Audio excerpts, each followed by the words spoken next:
Alors avant de passer la parole à Jérémy, je vais quand même faire une micro-ouverture pour ce colloque et essayer d'indiquer un certain nombre de choses pour arriver à comprendre où nous en sommes, nous, dans le laboratoire, et qu'est-ce qu'on fait. Ça prendra peu de temps, je vais essayer de le faire de manière le plus concise possible pour laisser la parole aux autres. La première chose, c'est de dire que tout ça, il y a une provenance, tout ça, il y a donc les années qui sont venues avant. Il y a eu deux concepts centraux qu'on avait produit à partir d'une interprétation de la question du prélèvement. C'était beaucoup posé la question de la question du prélèvement des éléments du monde pour en faire une photo, pour en faire une image, pour en faire de l'aliment, pour en faire des choses. Et de cette question du prélèvement, on avait relevé deux concepts centraux. Un premier concept qu'on avait appelé la suneidesis, qui était ce concept d'une conscience de l'état restant du monde. À chaque fois qu'on produit quelque chose, à chaque fois qu'on prélève quelque chose, dans quel état demeure le monde après le prélèvement.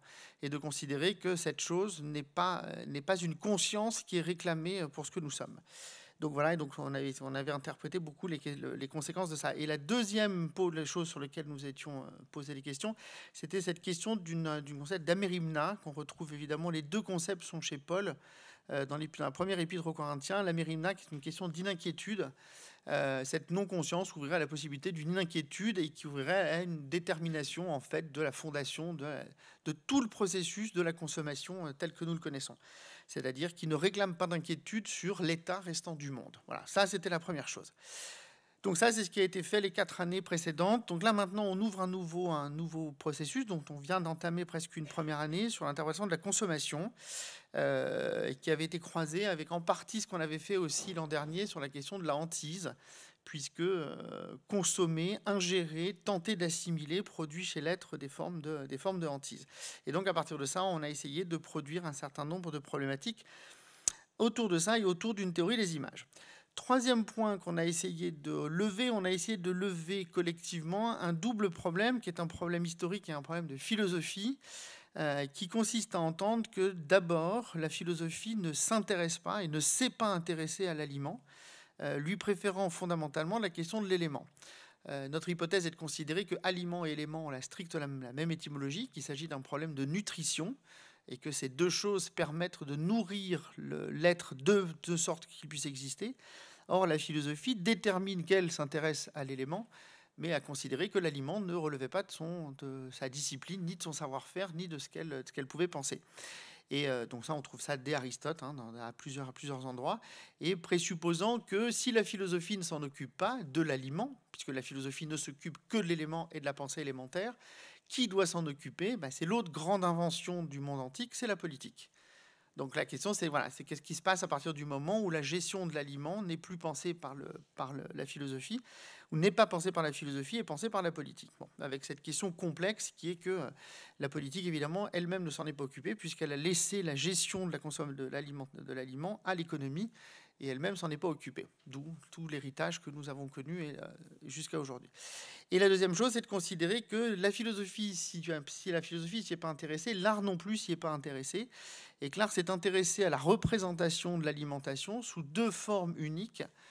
Une forme dite symbolique, dont on reparlera tout à l'heure, puisque Léa nous fera probablement un travail autour des dimensions symboliques de la représentation de l'aliment, mais Lucas aussi et d'autres. Et donc voilà, donc la question symbolique, et quand c'est pas une question symbolique, c'est évidemment une question eucharistique, puisque la quasi-totalité des grandes représentations de l'alimentation dans l'art sont liées à cette question d'Eucharistie, dont j'essaierai de dire un mot dans les quelques minutes qui vont suivre. En tout cas, ni l'art, quasiment jamais l'art, ni la philosophie ne se sont intéressés à cette question fondatrice de ce qu'est la nutrition et de ce que ça conditionne sur l'histoire des représentations et sur l'histoire de l'être. Quatrième grand point sur lequel on avait beaucoup travaillé, nous, dans le séminaire, et qui a permis l'avancée de tout ça, c'est cette histoire d'un problème qui est donc cette fois-ci un problème philosophique et esthétique, et de revenir à un problème liminaire qui est un problème chez Aristote, où Aristote tente de définir, quand Aristote tente de produire une définition qui est contenue dans la poétique de ce que nous pourrions nous appeler aujourd'hui l'art, Aristote passe par une démonstration qui est assez étonnante, considérant que si on doit définir le processus artistique passerait par une préférence à la représentation plutôt qu'à la présentation du monde. Et que cette préférence a une particularité, c'est que cette préférence produit du plaisir. Bon, voilà, c'est la définition liminaire qu'on trouve chez Aristote et qui finalement va être une des grandes définitions liminaires de la pensée. La seule question, c'est de savoir de quel type de plaisir parle Aristote. Et ce plaisir n'est évidemment pas hédoné. Ce plaisir est un plaisir comme charis en grec, et qui permet de déterminer à partir de ça deux types de consommation. Une consommation qu'on appelle pénétrante, c'est-à-dire la consommation qui passe par hédoné, c'est-à-dire que l'aliment passe dans le corps et pénètre le corps, est assimilé par le corps, et donc l'élément disparaît, puisqu'il est assimilé par le corps, et qui relève d'une consommation normale, alors qu'Aristote présuppose que dans cette charis, la consommation ne se fait pas de la même manière, c'est-à-dire que l'œuvre ne pénètre pas le corps, l'œuvre n'est pas assimilée de la même manière, puisque l'œuvre demeure intacte. Et donc ça laisserait pour nous deux grands types de consommation. Une consommation dite pénétrante, celle qui présuppose la destruction de la chose qui a été consommée et qui a été donc assimilée, et une consommation non pénétrante, qui serait celle d'une définition de l'histoire de l'art, puisque l'art, l'objet demeure intact. J'en profite pour faire une petite parenthèse. Je suis en train de travailler en ce moment avec un galeriste à Paris sur une exposition d'un artiste qui s'appelle Troy Macasa, qui travaille sur des pièces qui sont des pièces très organiques, presque de la pâtisserie, mais qui renvoient à des formes de digestion et des formes d'assimilation. Et le galeriste a tenté avec l'IA de demander une image d'une consommation collective d'une œuvre d'art.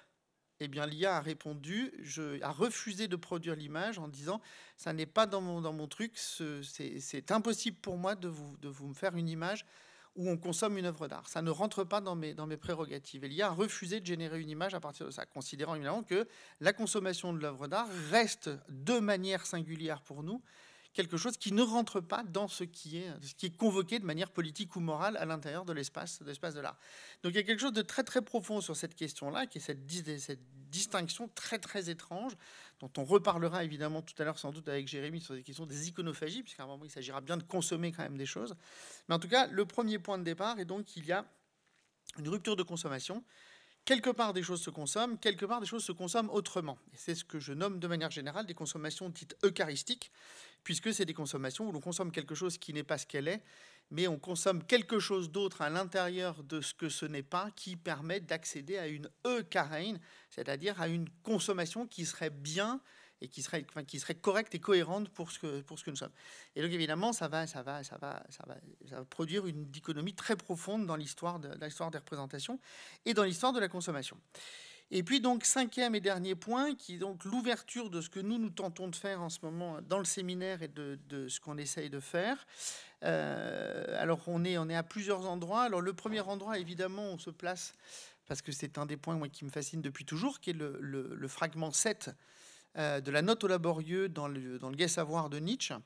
Ce fragment 7 où Nietzsche pose la question pourquoi, donc on est en 1882, chose qui n'a toujours pas été faite d'ailleurs, mais en 1882, dans le Gai Savoir au fragment 7, Nietzsche note cette chose, écrit cette chose, pourquoi à ce jour n'avons-nous toujours pas fait une philosophie de la nutrition?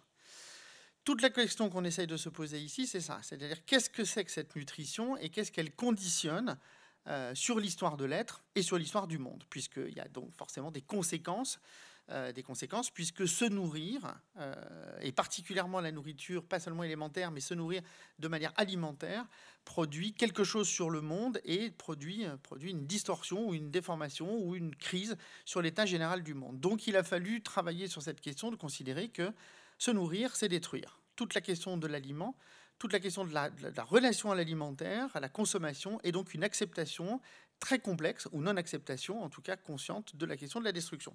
Donc on a tenté de travailler sur ces questions-là, et puis on a tenté de travailler sur une autre problématique, qui est une autre citation, qui est un petit peu plus tard, puisqu'elle date de 1942, et qui est dans Tel quel de Paul Valéry, où Paul Valéry écrira cette phrase absolument incroyable « Le lion est fait de moutons assimilés ». Et donc de travailler à cette question de l'assimilation. Qu'est-ce que c'est que cette assimilation? Renvoyant à l'idée que l'assimilation est aussi très complexe dans l'histoire de l'image, puisque assimilation, c'est ad similare, c'est ce qui permet de rendre simul, c'est-à-dire ce qui rend identique, c'est-à-dire qu'est-ce que je fais pour rendre identique une partie du monde que j'ai détruit, de sorte que je puisse continuer à exister, je puisse continuer à advenir.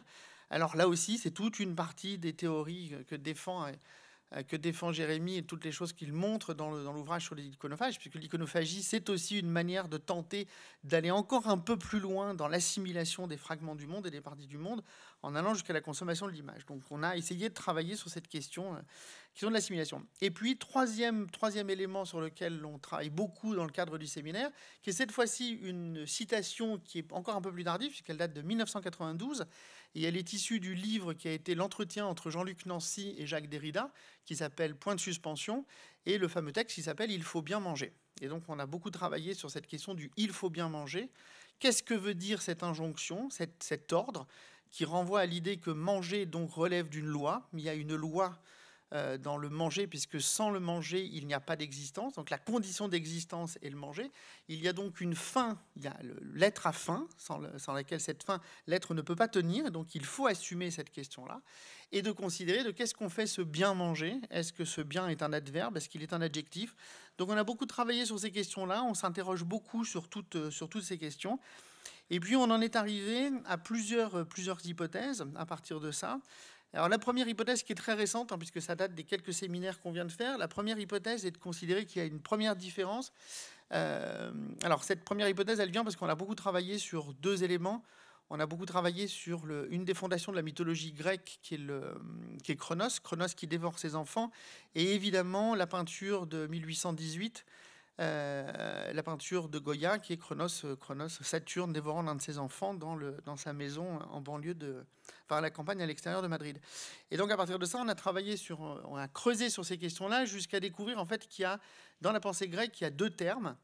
Il y a le terme qui permet la conception du verbe français dévorer, et qui est le terme bora. Bora, ça dit l'aliment en tant que matière, tandis que de l'autre côté, il y a un autre terme qui est utilisé, d'ailleurs c'est le terme qu'utilise Aristote, qui est le terme trophée, qui signifie aussi l'aliment, mais cette fois-ci l'aliment comme loi, l'aliment comme nutrition et comme loi. C'est-à-dire que l'un appartient à la dimension morale, c'est la trophée, c'est-à-dire celle qui va permettre la fabrique des interdits, la fabrique des restrictions, la fabrique des dimensions de cadre à l'intérieur de la loi et de l'alimentation, tandis que Bora, c'est la matière aliment que je vais dévorer au sens propre, où par exemple Saturne dévore si vite ses enfants qu'il peut dévorer un caillou à la place, et que dans les mythologies, cette dévoration finira par Zeus le fera vomir, puisque le père vomira et les enfants seront restitués. Donc ça veut dire que ça génère des formes de hantise et des formes d'assimilation qui ne sont pas les mêmes.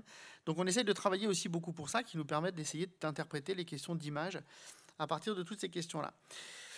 Donc on a beaucoup travaillé sur ces questions de différence entre Bora et de trophée. On essaie de travailler sur la question de la dévoration et du rapport qu'il y a en passant de la dévoration à la question de l'aliment comme loi, et de ce que ça modifie sur l'être et sur la constitution de l'être. Et puis, l'autre chose sur laquelle on essaye de travailler, c'est évidemment la question du désir, qui est cette problématique centrale de la faim. Alors ça, on essaye de le faire aussi collectivement dans le cadre du séminaire, puisqu'on retravaille aussi sur un des textes fondateurs du désir, qui est le banquet de Platon, le Symposion, et on essaye de comprendre à l'intérieur de ça qu'est-ce qui est indiqué sur cette forme, de désir, qu'est-ce que c'est que cette désir, qu'est-ce que cette faim que l'être a au point de devoir détruire le monde et les conditions que ça a sur l'histoire du monde. Et puis les deux dernières choses sur lesquelles nous travaillons évidemment, qui est d'abord avant la dernière, qui est la logophagie. Donc le fait de dévorer le logos, c'est-à-dire de dévorer la langue et de dévorer le texte. Alors on a travaillé sur plusieurs choses, mais on a travaillé évidemment sur ce fragment très complexe qui est dans l'Apocalypse, où Saint Jean dévore le texte qui lui est donné par l'archange, dont on a deux exemples dans l'histoire de l'art, qui est celle qui est faite en 1380, qui est dans la tapisserie de l'Apocalypse à Angers, avec cette espèce de truc extraordinaire, ce grand tableau en tapisserie, où on voit Saint Jean dévorer le livre. Et puis on a évidemment la grande gravure de Dürer de 1498, qui est sur l'histoire de l'Apocalypse, où on voit là aussi Saint Jean dévorer un livre. Donc il y a toute cette question de la logophagie, c'est-à-dire la question de dévorer le texte et d'incorporer le texte, jusqu'à cette question qu'effectivement, l'assimilation, dans l'assimilation et dans le processus de l'assimilation, il y a la nécessité d'assimiler la loi et d'aller jusqu'au plus loin dans cette assimilation. Et puis la dernière chose, ce sera ma transition, c'est évidemment ce sur quoi nous travaillons, puisque nous sommes dans une école de la photographie, une école de l'image, c'est évidemment l'iconophagie, c'est-à-dire cette question si particulière qui consiste pas simplement d'un point de vue symbolique, puisque c'est là le travail fantastique de Jeremy Kering, c'est de montrer que c'est pas simplement que dans une dimension symbolique, mais que ça relève d'une pratique fondatrice de l'histoire de l'art et d'une pratique fondatrice des rituels et de ce que nous sommes, qui est cette tentative de consommer et d'incorporer et d'assimiler la question des images. Alors il y a eu plusieurs moments, mais Jérémy va nous raconter tout ça Voilà. Moi, j'ai essayé de refaire une synthèse la plus courte possible pour essayer de dire, voilà, là où nous sommes, et puis on va continuer, puisque le programme va continuer sans doute encore quelques temps, mais on essaye, voilà, de réfléchir à cette relation que nous entretenons dans la question de la consommation, à ce que signifie l'assimilation et cette chose étrange qui est notre rapport au monde, et donc notre rapport à la destruction, depuis la question des images et des représentations. Cher Jérémy, je vais vous laisser la parole. Donc on va prendre deux petites secondes, parce qu'il faut juste que je connecte l'ordinateur de Jérémy. Oh. Ouais.